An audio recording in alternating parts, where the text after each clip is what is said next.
안녕하세요.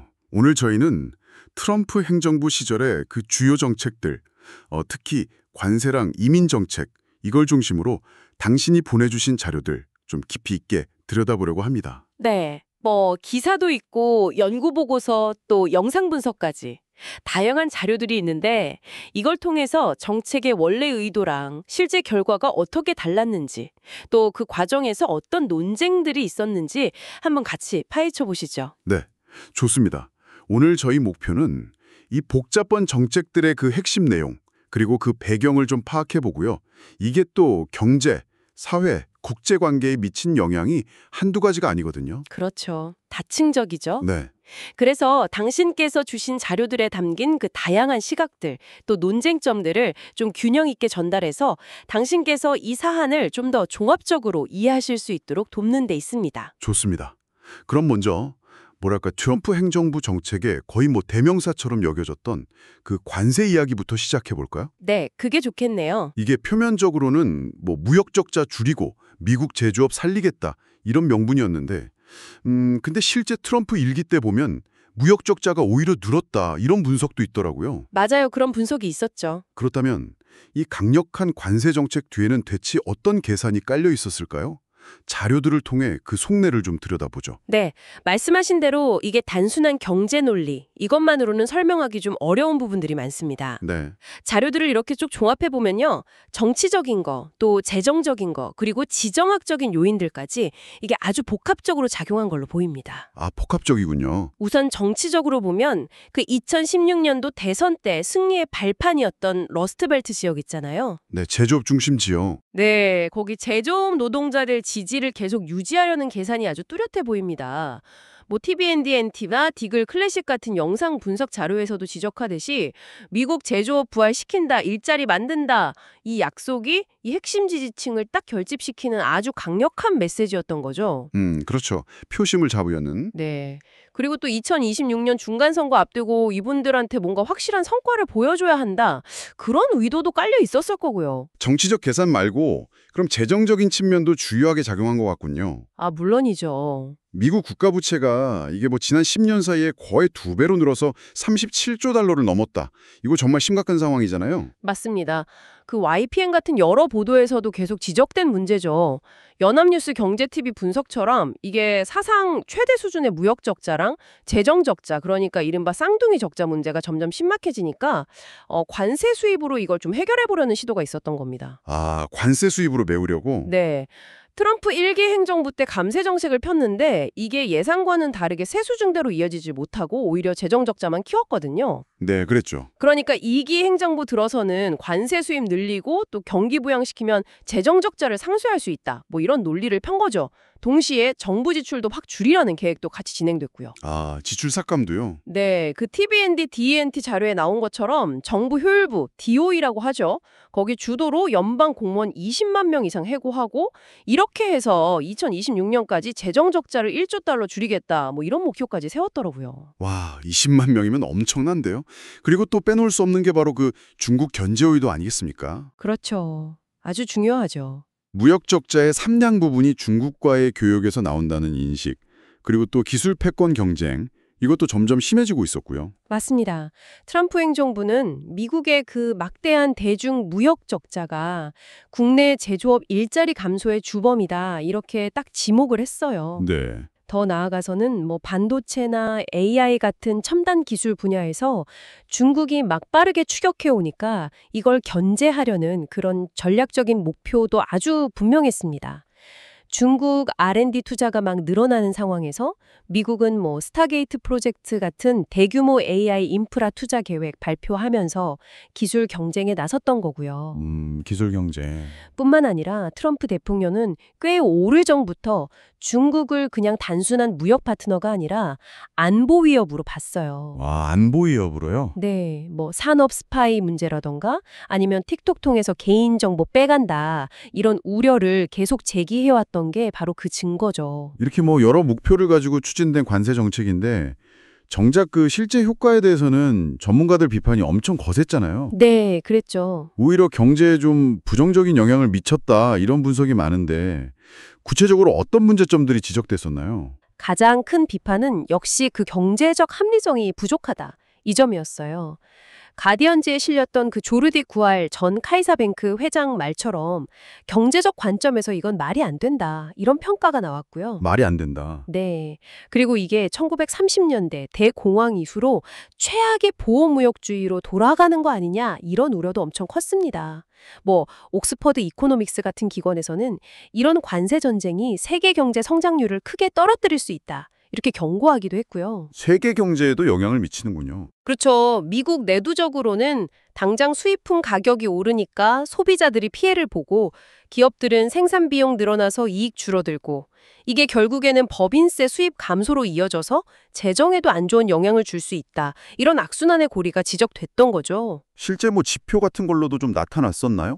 네, 그럼요. 그 미국 상공회의소 US 챔버 자료 보면요. 당시에 미국 내 철강 가격이 국제 평균의 거의 2배 수준까지 막 치솟았고요. 2배요? 네. 그리고 수입 많이 하는 알루미늄 가격도 엄청 뛰었습니다. 예일대 예산연구소는 트럼프 행정부 평균 관세율이 1930년대 이후 최고 수준인 18.4%에 달하고 이게 단기적으로 물가를 1.8%포인트나 끌어올릴 수 있다. 이렇게 분석하기도 했어요. 1.8%포인트면 꽤 큰데요. 결국 그 관세 부담이 미국 소비자들이랑 기업들한테 많이 넘어간 셈이네요. 그렇죠. 상당 부분이 전가된 거죠. 애초에 목표했던 그 무역 적자 개선 효과는 그럼 어땠습니까? 아까 잠깐 얘기했지만 1기 때 오히려 적자가 늘었다는 분석도 있었잖아요. 맞아요. 그 TBND, ENT 같은 데 분석을 보면 트럼프 1기 때도 무역 적자는 줄지 않았어요. 오히려 증가하는 경향을 보였죠. 아, 오히려요? 네, 기업들이 중국 대신에 베트남이나 멕시코 같은 데로 생산기지 옮겨서 이렇게 우회 수출하는 식으로 관세를 피하려는 움직임도 나타났고요. 아, 우회 수출. 네, 그러니까 관세만으로는 이 구조적인 무역 불균형이나 쌍둥이 적자 문제를 해결하기는 어렵다. 이게 중론이었습니다. 2025년 6월에 잠깐 무역 적자가 줄긴 했지만 이게 지속적인 효과인지는 좀 불투명하다 이런 분석이 지배적이에요. 미국 기업들도 어려움이 컸겠네요. 특히 그 국내에서 구하기 힘든 부품 쓰는 제조업체들은 타격이 불가피했을 텐데요. 아, 그럼요. 특히 2018년에 관세 처음 부과할 때랑은 좀 다르게 이번에는 관세 면제나 예외를 인정받는 절차가 거의 없어서 기업들 어려움이 더 컸다. 이런 지적이 가디언지 같은 데서 나왔어요. 절차가 없어서 더 힘들었다? 네, 이게 공급망에 큰 혼란을 주고 기업들 투자를 위축시키는 요인으로 작용한 거죠. 게다가 중국이나 캐나다, EU 이런 데서 맞대응 성격으로 보복 관세를 부과하면서 미국 수출 기업들 피해도 엄청났습니다. 아, 보복 관세까지? 네, 대표적으로 중국 수출길 막힌 콩이나 육류 같은 농산물 업계가 큰 타격을 입었고 버번 위스키 같은 주류나 오토바이 업체들도 보복 관세 직격탄을 맞았죠. 심지어 캐나다에서는 미국발 관세 조치가 자기네 나라 청년 실업률 상승의 한 원인이다. 이렇게 지목하기도 했고요. 특정 산업에 좀 피해가 집중되기도 했군요. 네, 아까 말씀드린 농업 말고도 나이키나 갭, 리바이스 같은 의료나 섬유 기업들은 중국 같은 데서 생산 차질 빚고 비용 올라가고 이런 문제에 직면했고요. 네. 애플이나 엔비디아처럼 중국 생산 의존도가 높은 기술 기업들도 상당한 위험에 노출됐었죠. 물론 일부 품목에 대해서는 일시적으로 관세 부과를 좀 밀어주거나 자동차 부품 관세 일부 완화해주거나 이런 조치도 있긴 했습니다만 아, 약간의 완화는 있었군요. 네, 그래도 전반적인 타격은 피하기 어려웠습니다. 심지어 라스베거스 같은 관광산업까지 타격을 입었는데 물가 상승하고 또 입국 심사 강화되고 이런 영향으로 방문객 수가 줄면서 관련 업계 종사자들 소득 줄고 심지어 해고 불안 문제까지 불거졌다는 보도도 있었어요. 관광까지 영향을 미치다니 파급력이 상당했네요.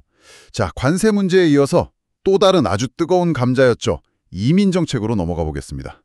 네. 특히 그 제로 톨러런스라고 불렸던 강경책, 국경에서 아이들을 부모랑 강제로 떼어놓는 정말 비인도적인 장면들이 연출되면서 전 세계적으로 비판을 받았잖아요. 네, 맞아요. 충격적이었죠. 관련 자료들을 보면 이 정책이 남긴 상처뿐만 아니라 이민자 노동력이 미국 경제에 미치는 영향에 대해서도 아주 흥미로운 시사점들을 던져주고 있더라고요. 네, 그 제로 톨러런스 정책. 이게 2018년에 시행돼서 망명 신청자를 포함해서 모든 미입국자를 형사지소하고 그 과정에서 부모랑 아동을 분리시키는 결과를 낳았죠. 그 CSUN 학위 논문에 인용된 자료를 보니까요. 불과 몇 달 사이에 2,600명이 넘는 아이들이 부모랑 떨어졌어요. 2,600명이요? 네, 그중에는 4살도 안 된 어린아이들도 80명 이상 포함돼 있었고요. 이건 뭐 심각한 인권 침해다, 아동 학대다 이런 비판을 받았고 유엔 난민협약 같은 국제법이나 미국 국내법 위반 논란까지 불거졌습니다. 결국 거센 반발하고 소송 끝에 연방법원 명령으로 중단되긴 했죠. 이렇게 윤리적으로나 법적으로 논란이 컸던 정책인데 경제적인 측면에서는 그럼 어떤 영향이 있었을까요? 흔히 생각하기엔 이민자가 늘면 미국 퇴색 노동자 일자리가 줄어들 거다. 이런 인식이 있는데 자료들은 좀 다른 이야기를 하고 있더군요. 바로 그 점이 아주 흥미로운 대목입니다. 그 브로킹스 연구소에서 Secure Communities라는 이민 단속 강화 프로그램의 영향을 분석한 결과가 아주 대표적인데요. 네. 놀랍게도 이 프로그램이 강화된 지역에서 외국 퇴색 노동자뿐만 아니라 미국 퇴색 노동자의 고용률까지 같이 하락하는 현상이 관찰됐어요. 정말로? 오히려 같이 하락했다고요?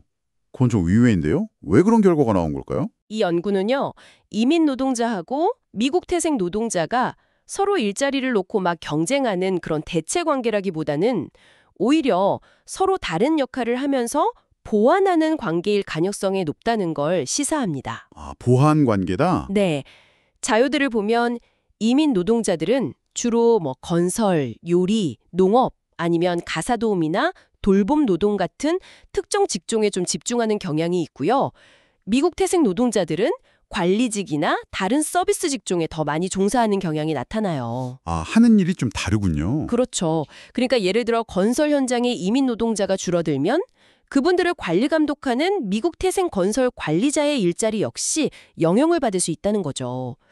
또 이민 노동자가 많이 하는 가사나 돌봄 서비스 공급이 줄고 비용이 오르면 이건 미국 태생, 특히 고학력 기혼 여성들의 경제 활동을 제약하는 요인이 될 수도 있고요. 아, 그렇군요. 그러니까 이민 노동자가 줄어드는 게 특정 산업뿐만 아니라 이게 연관된 다른 분야, 심지어 미국 태생 가계의 경제 활동에도 영향을 줄 수 있다. 이런 말씀이시네요. 그렇습니다. 더 나아가서 이민자들은 노동력을 공급하는 사람이기도 하지만 동시에 지역사회의 소비자로서 뭐 식료품, 소매, 서비스 이런 다양한 분야의 수요를 만들어내는 역할도 하거든요. 아, 소비자 역할도 중요하죠. 네, 그래서 대규모 추방은 지역 상권을 위축시켜서 결국 미국 태생 주민들의 고용에도 부정적인 영향을 미칠 수 있다. 이런 분석입니다. 재정 기여 측면에서도 그 내셔널 아카데미스 연구 결과를 보면요. 서류 미비 이민자를 포함해서 이민자들이 장기적으로 보면 정부로부터 받는 혜택보다 세금을 통해서 재정에 더 많이 기여한대요. 오, 오히려 더 많이 기여한다고요? 네, 특히 사회보장 시스템이나 메디케어 재정 건전성에는 꽤 긍정적인 역할을 한다고 분석했어요. 그러니까 무리하게 추방 정책을 쓰면 오히려 세수가 감소하는 좀 역설적인 결과를 낳을 수도 있다는 거죠. 기업들 반응은 어땠나요? 노동력 부족 문제가 좀 심화됐을 것 같은데요.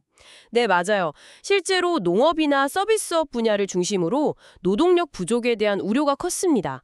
그 모닝브루 기사를 보면 코카콜라 같은 대기업조차도 이민 단속 강화로 인해서 소비자가 줄어들 가능성을 우려했다고 하고요. 아, 코카콜라 같은 대기업도요? 네.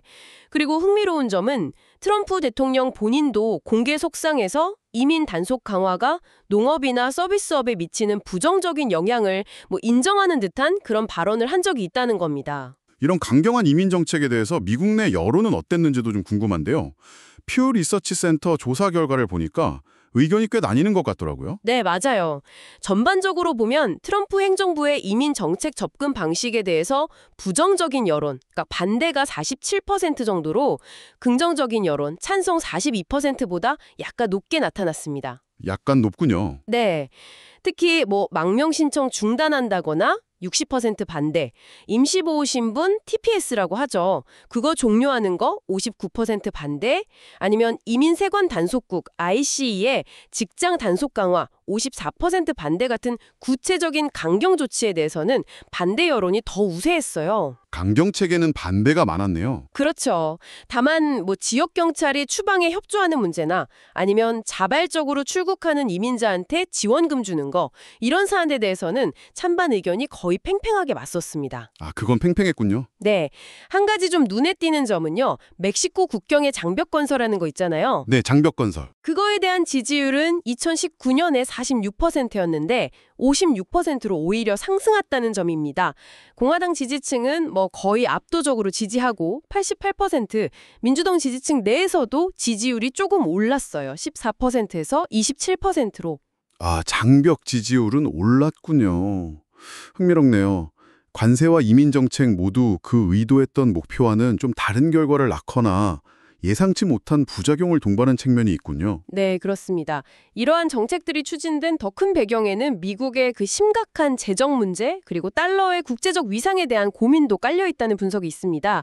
이 부분은 또 어떻게 연결될 수 있을까요? 여기서 이제 중요한 질문이 제기되는 거죠. 네. 과연 미국의 그 막대한 재정 적자 문제, 그리고 끊임없이 나오는 달러 패권 위기론 속에서 트럼프 행정부의 정책들이 어떤 영향을 미쳤고 또 어떤 영향을 받게 될까? 특히 재정 건전성 문제하고 또 스테이블 코인 같은 새로운 기술의 등장은 달러의 미래에 아주 중요한 변수가 될 수 있습니다. 재정 상황부터 좀 짚어보죠. 트럼프 1기 때 단행했던 대규모 감세, TCJA라고 하죠. 이게 재정 적자를 악화시켰다는 분석이 많았잖아요. 네, 맞아요. 연합뉴스 경제TV 분석을 보면 심지어 경기가 좋았던 시기에도 국가 부채가 같이 늘어나는 좀 이례적인 현상이 나타났고 이게 또 미국의 국가 신용등급 강등의 한 원인이 되기도 했다고요. 맞습니다. 이런 상황에서 2기 행정부가 또다시 감세 연장을 추진하면서 재정 적자 심화에 대한 우려가 더 커졌죠. 행정부 쪽에서는 아까 말씀드린 것처럼 관세 수입 늘리고 경기 부양 효과로 이걸 충분히 상쇄할 수 있다 이렇게 주장을 했지만 많은 전문가들은 좀 회의적인 시각을 보냈어요. 회의적이었다. 네.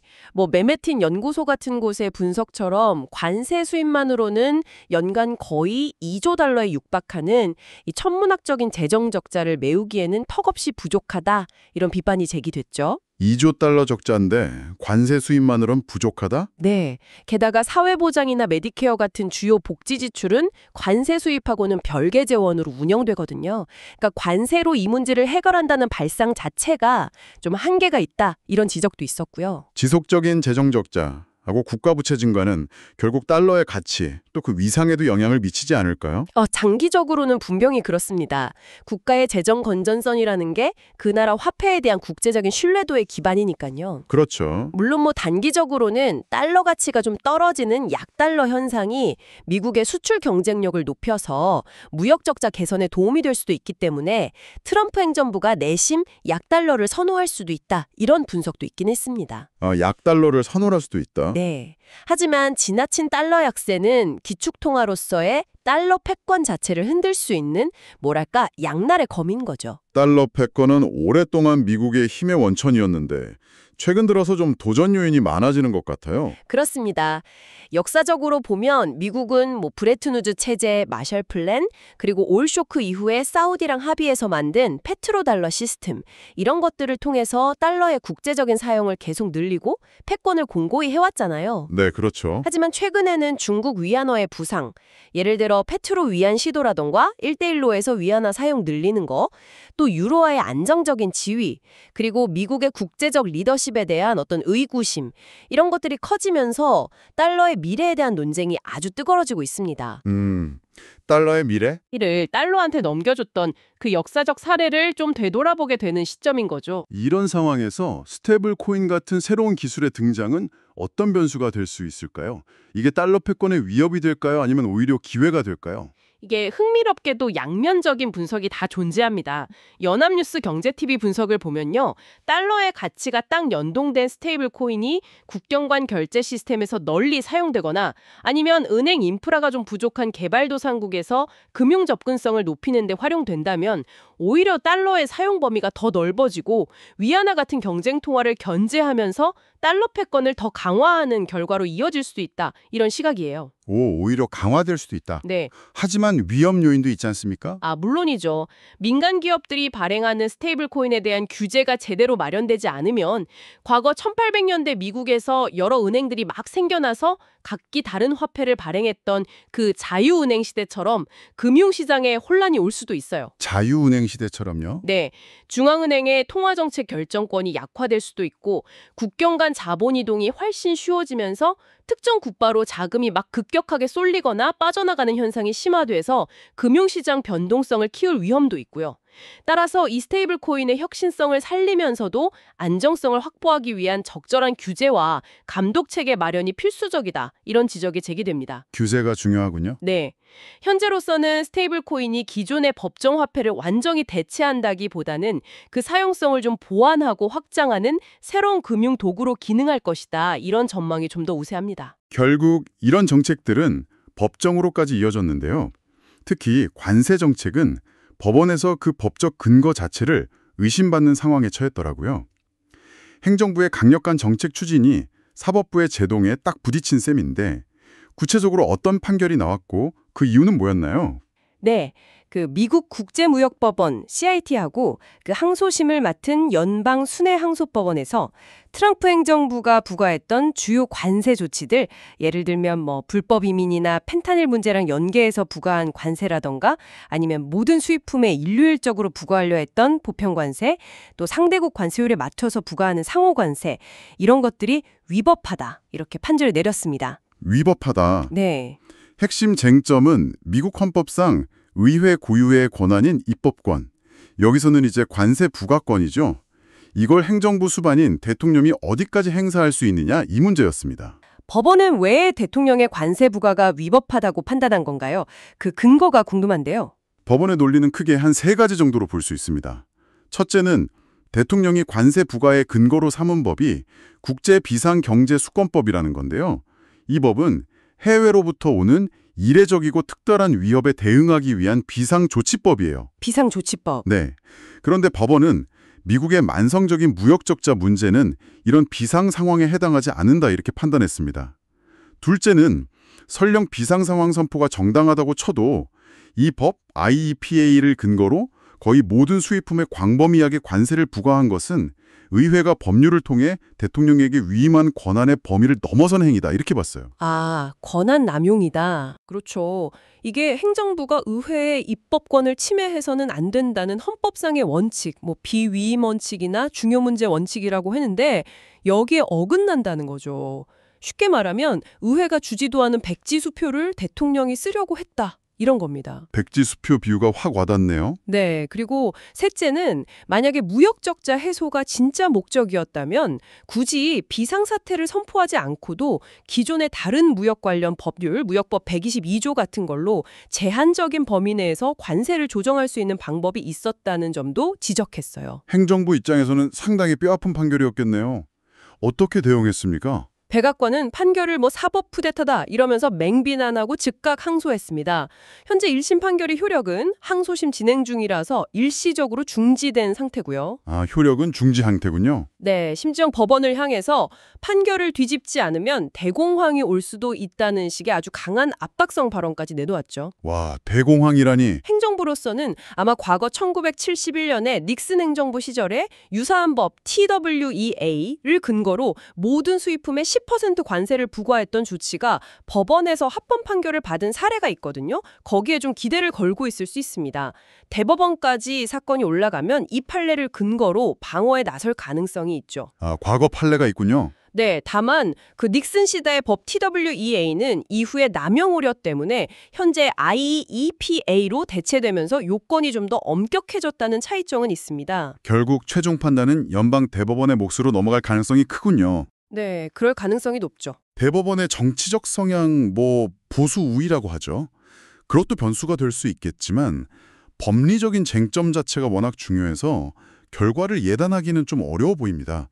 만약 대법원에서도 패소한다면 관세 수입의 상당 부분 의존하려 했던 트럼프 행정부의 정책 추진 동력 자체가 크게 약화될 수도 있겠네요. 그렇습니다. 정책의 법적 기반이 흔들리는 건 행정부에게는 큰 부담이 될 수밖에 없죠. 이런 상황들은 정치 지형에도 영향을 미쳤습니다. 여러 여론조사, 폭스뉴스나 NYT-CNA 같은 곳 결과를 종합해보면 트럼프 대통령의 국정 운영 지지율은 임기 동안 좀 오르락내리락 했지만 특히 관세 정책 같은 경제 정책에 대해서는 부정적인 여론, 그러니까 경제에 해롭다는 인식이 좀 우세하게 나타나는 경향을 보였어요. 경제에 해롭다는 인식이 우세했다. 네, 이건 역대 다른 대통령들의 비슷한 시점 지지율하고 비교해도 상대적으로 좀 낮은 수준이다 이런 평가도 있었고요. 외신이나 전문가들 사이에서는 이런 정책 추진 과정에서 나타난 여러 문제점들, 예를 들면 관세 정책의 불확실성이 초래할 수 있는 경기 침체 가능성이라든가 행정부의 권한 남용 논란과 법치주의 훼손 우려, 또 정부 효율화 과정에서 소외될 수 있는 취약계층 문제, 그리고 국제사회에서 미국의 신뢰도가 하락하는 문제, 이런 것들에 대한 우려가 꾸준히 제기되었습니다. 오늘 저희가 함께 살펴본 자료들은 트럼프 행정부의 정책들이 정말 단순히 경제 논리만으로 움직인 게 아니라는 거. 정치적 계산, 사회적 파장, 법적 논쟁, 그리고 국제관계까지 아주 복잡하게 얽혀 있었다는 걸 잘 보여주네요. 네, 맞아요. 무엇보다 정책의 그 의도와 실제 나타난 결과 사이에 상당한 간극이 존재했다는 점. 이게 참 인상 깊습니다. 자신이 있다. 단기적인 성과에 좀 집중하려 했던 정책들이 장기적으로는 예상치 못한 비용을 발생시키기도 했고 또 국내 문제를 해결하려는 시도가 국제사회와의 갈등을 오히려 증폭시키기도 했죠. 경제적 효율성을 추구하는 과정에서 인권이나 윤리적 가치가 좀 경시되었다는 비판도 끊이지 않았고요. 정책 결정 과정과 그 결과가 남긴 여러 질문들에 대해서 우리 사회가 계속해서 좀 고민해봐야 할 지점들이 많다고 생각합니다. 오늘 다룬 내용들을 통해서 당신께서는 어떤 점이 가장 중요하게 와닿으셨나요? 여러 복잡한 사안들 속에서 당신만의 어떤 핵심적인 시서점을 발견하시기를 바랍니다. 마지막으로 이런 질문을 한번 던져보면서 마무리하고 싶습니다. 오늘 저희가 살펴본 것처럼 정책 결정자의 의도와 정책의 실제 결과는 때때로 정말 크게 달라질 수 있습니다. 그렇죠. 그렇다면 앞으로 스테이블 코인이나 인공지능 AI처럼 우리가 아직 완전히 예측하기 어려운 새로운 기술적 변수들이 본격적으로 경제 구조와 국제 질서 그리고 우리 개개인의 삶에 영향을 미치기 시작할 때 세상은 또 어떤 예측 불가능한 방향으로 흘러가게 될까요? 어쩌면 오늘 우리가 나눈 이야기가 그 미래를 가늠해보는 작은 실마리가 될 수도 있겠습니다. 이 질문을 함께 고민해 보시면서 오늘 저희의 깊이 있는 분석을 마치도록 하겠습니다.